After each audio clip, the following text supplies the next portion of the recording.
Anak, gumising ka na, anak. Anak, gumising ka na. Isa, gumising ka na dyan. Anak, gumising ka na. Gising. Gising.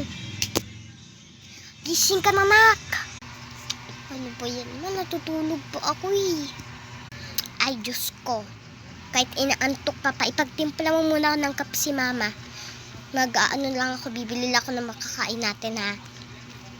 Ayusin mo yung pagtimpla sa kape ha, may asukal dyan. Yung puro na naman yung mapait na naman na kape yung ititimpla mo. Basta, sige, lagay mo asukal ha. Sige na, wag masyadong matamis ha. Bibili na ako ulam. Opo ma, hindi ko po tatamisan.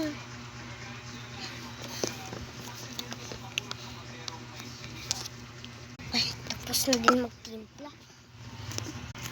Oh, anak, nasa na yung kape ko? Ito po mo, yung kape nyo po. Very good, anak.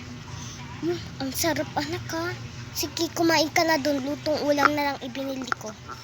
Talaga po, anong lutong ulam? Ano po yung lutong ulam? Siguro, masarap na naman.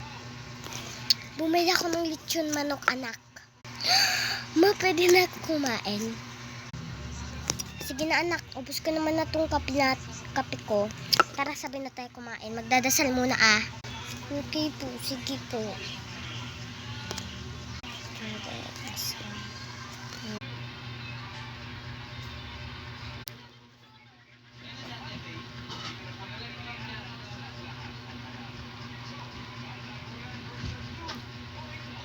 Anak, tapos na tayo magdasal.